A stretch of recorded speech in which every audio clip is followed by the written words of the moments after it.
안녕하세요. 2016 대입 성공을 위한 준비 전략 강의를 맡은 목동고등학교 박성현입니다.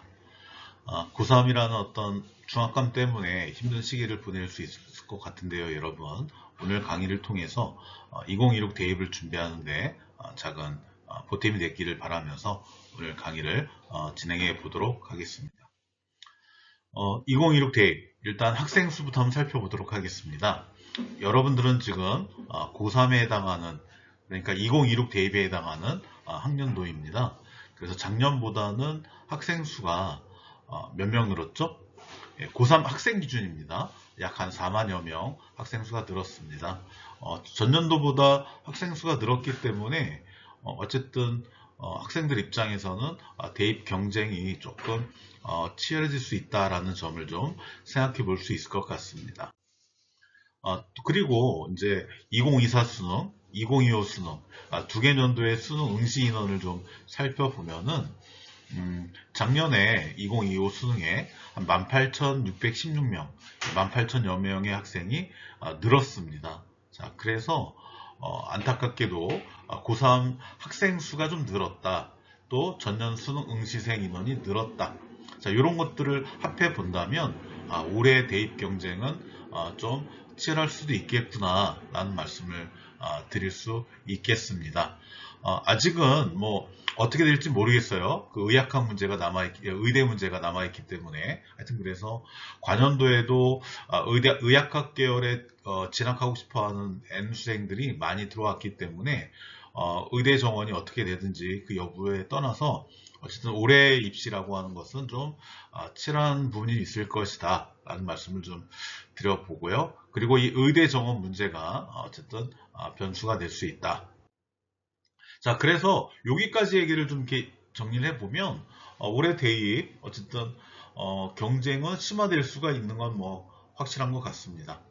하지만 여러분들 고3 학생 수가 늘어난다라고 하는 것을 너무 이렇게 경쟁적 측면, 부정적 측면으로만 볼 필요는 없을 것 같아요.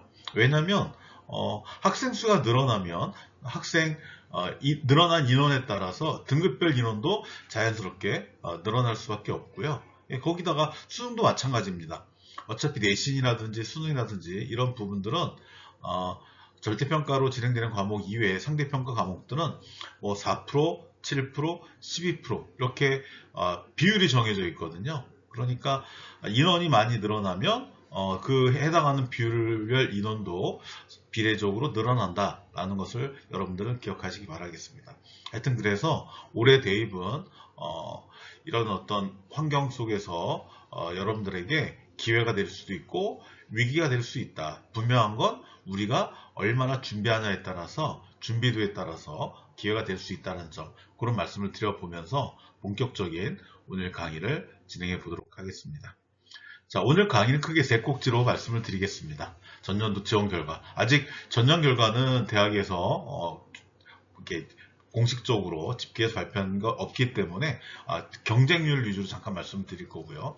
오늘의 포인트는 환경 변화와 2016 변화와 어떻게 준비할 것이냐, 전략에 대한 이야기를 중심으로 말씀을 드려보도록 하겠습니다. 네, 전년도 지원 결과입니다.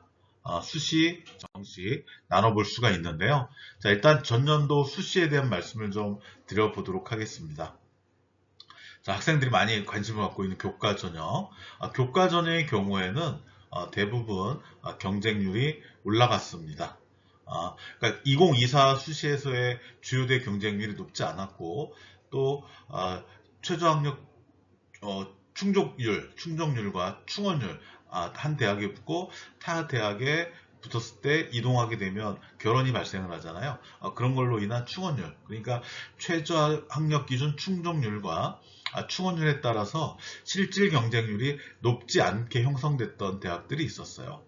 물론 그 중에 가장 대표적인 대학이 서강대였는데 그런 어떤 경향성이 있어서인지 작년 2025 수시는 교과 전형 경쟁률이 대부분 상승했다. 그러니까 전년도에 조금 낮게 형성된 경우에는 다음 연도 이렇게 올라가는 상승하는 경향이 있었다라는 거 기억해 주시면 좋을 것 같습니다.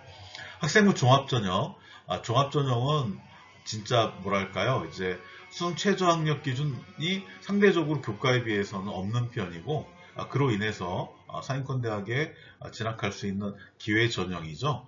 경쟁률이 대체로 전년도와 비슷했다. 자, 논술 전형. 교과 전형과 종합 전형은 상대적으로 내신 성적 또 학생부의 경쟁력이 높은 친구들 위주로 지원이 되는 반면, 논술 전형의 경우에는 그 두 전형에 비해서는 내신 성적이 상대적으로 조금 아래에 있다 하더라도 준비 정도에 따라서는 충분히 서울권에 있는 주요 대학들 노려볼 수 있는 전형이죠. 논술 전형, 일부 대학, 뭐 서강대나 중앙대는 좀 내려갔고, 이건 아무래도 이제 고려대학교가 논술을 신설한 것과도 관련이 있을 것 같아요. 연세대학교, 한양대학교는 올라갔다.